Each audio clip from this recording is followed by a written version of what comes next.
Hello, I'm Sebastian. Welcome to Nine Trees podcast. Today, I will summarize and review the book, Life in Three Dimensions. By psychologist Shigehiro Oishi explores a practical, research-grounded idea. A satisfying life is not only about feeling good or finding meaning, but also about living broadly through curiosity, exploration, and varied experience. Building on well-known themes in positive psychology, Oishi highlights how people can get stuck chasing happiness as pleasure or fulfillment as purpose, while overlooking a third dimension that comes from novelty, learning, and engagement with the wider world. The book connects everyday choices with larger life outcomes, showing how environments, relationships, and habits either expand or shrink the range of experiences we accumulate. Rather than presenting a single formula, it argues for balancing comfort with discovery and explains why certain personalities, cultures, and life stages may tilt people towards stability or exploration. Readers can expect an accessible synthesis of behavioral science, real-world examples, and actionable guidance for crafting a life that feels richer, more resilient, and more interesting over time. I will give you key takeaways from this book. Firstly, the three dimensions of a good life. A central contribution of the book is the framing of well-being as three distinct but interacting dimensions. The first is happiness, often understood as positive emotion, comfort, and satisfaction in daily life. The second is meaning, tied to purpose, values, belonging, and the sense that one's life matters beyond the self. Oishi adds a third dimension that is frequently neglected in self-help conversations: psychological richness, a life shaped by variety, novelty, and perspective, changing experiences. This dimension is not always pleasant in the moment, and it is not always morally elevated, yet it can make life feel full and memorable. The book clarifies how these dimensions can align or compete. For example, a stable routine can boost happiness but reduce richness. A demanding calling may increase meaning while lowering day-to-day pleasure. A season of travel or career experimentation may raise richness while temporarily reducing security. By separating these dimensions, readers gain a more precise vocabulary for what they are actually seeking. The framework also reduces guilt and confusion by showing that dissatisfaction may come from a missing dimension rather than personal failure. The practical implication is to choose goals and habits that intentionally balance comfort, purpose, and exploration.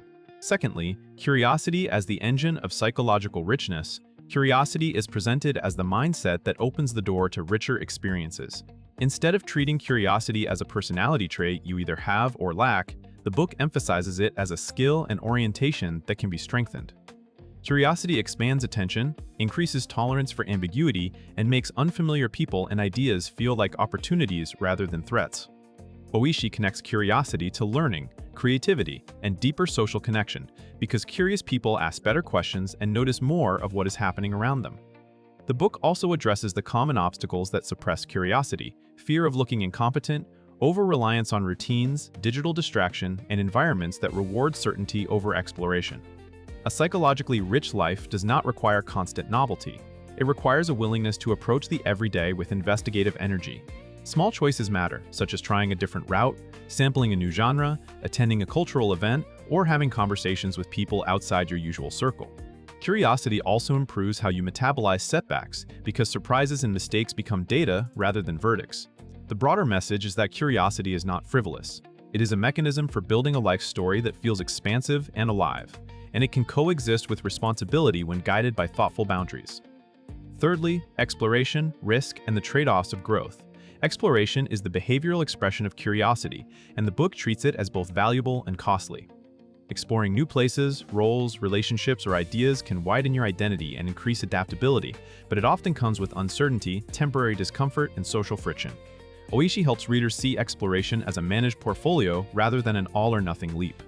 You can explore through low-stakes experiments, such as short trips, side projects, volunteering, or structured learning, while protecting the commitments that keep life stable. The book also highlights how people overestimate the risks of trying something new and underestimate the long-term cost of never exploring. Over time, a lack of exploration can produce stagnation and regret, even if day-to-day life is comfortable. At the same time, constant novelty can become avoidance, preventing depth, mastery, and lasting connection. A psychologically rich life is not a permanent chase for stimulation. It is a pattern of intentional departures from routine that refresh perception and expand capability. The discussion encourages readers to plan for exploration across life stages, acknowledging that time, money, caregiving, and health constraints are real. The goal is to design exploration that fits your reality, so growth becomes sustainable rather than reckless. Fourthly, experience and the stories we build from it. The book emphasizes that experiences matter not only as events, but as the way they reshape perspective. Psychologically rich experiences often challenge assumptions, expose you to different norms, or force you to navigate ambiguity. Even when uncomfortable, they can deepen empathy and complexity in how you interpret the world. Oishi links richness to the narratives people carry, the memories that stand out, the lessons that change your priorities, and the stories you tell about who you are. This helps explain why some people look back on difficult seasons as formative and even valuable. Richness is connected to variety and intensity, but also to reflection. Without reflection, novelty can blur into noise. With reflection, experiences become meaningfully integrated. The book encourages practices that help convert experience into insight, such as journaling, deliberate conversation, and revisiting what surprised you. It also suggests that a fuller life includes encounters with art, literature, and cultures that complicate simplistic thinking.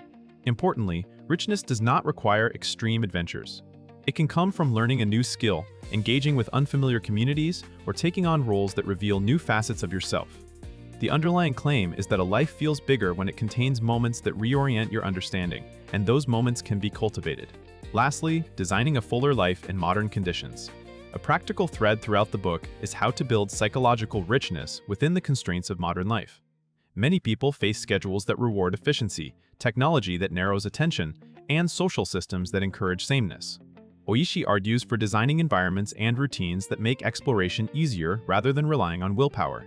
That can include creating time blocks for novelty, choosing communities that expose you to diverse viewpoints, and curating media consumption to broaden rather than algorithmically repeat your preferences.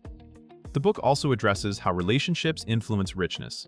Partners and friends can either reinforce comfortable patterns or support shared exploration, and open communication is essential when one person craves stability and another craves novelty. Another theme is career design.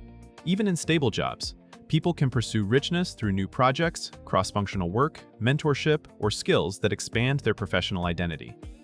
The broader point is that psychological richness is not a luxury add-on for people with unlimited resources. It is a dimension of well-being that can be pursued incrementally through choices about where you live, how you spend attention, and which challenges you accept. By treating richness as a legitimate life aim, readers gain permission to pursue variety and perspective while still valuing happiness and meaning. In conclusion, this book is well-suited for readers who feel that their life is fine on paper yet oddly flat, as well as anyone navigating a transition such as a new city, a career shift, an empty nest, or recovery from burnout. It also fits fans of psychology-based self-improvement who want a framework broader than happiness habits and purpose talk. The main benefit is clarity. By distinguishing happiness, meaning, and psychological richness, you can diagnose what is missing and make targeted changes. Instead of forcing yourself to chase constant positivity or a single grand mission, you learn to value curiosity, perspective shifts, and well-chosen novelty as legitimate ingredients of a good life. That can make you more resilient, more interesting to yourself, and better able to connect with people who live differently. Compared with similar books, Oishi's angle stands out because it treats exploration and varied experience as a third pillar, not a distraction. The result is a more realistic map of human flourishing, one that honors comfort and purpose while also encouraging you to build a life with texture, depth, and memorable growth. It is worth buying if you want actionable insight that expands what well-being can mean. If you would like to support Shigehiro Oishi PhD, you can buy the book through the Amazon link I've provided in the podcast description. After reading the book, please let me know what you think and share your thoughts. See you around.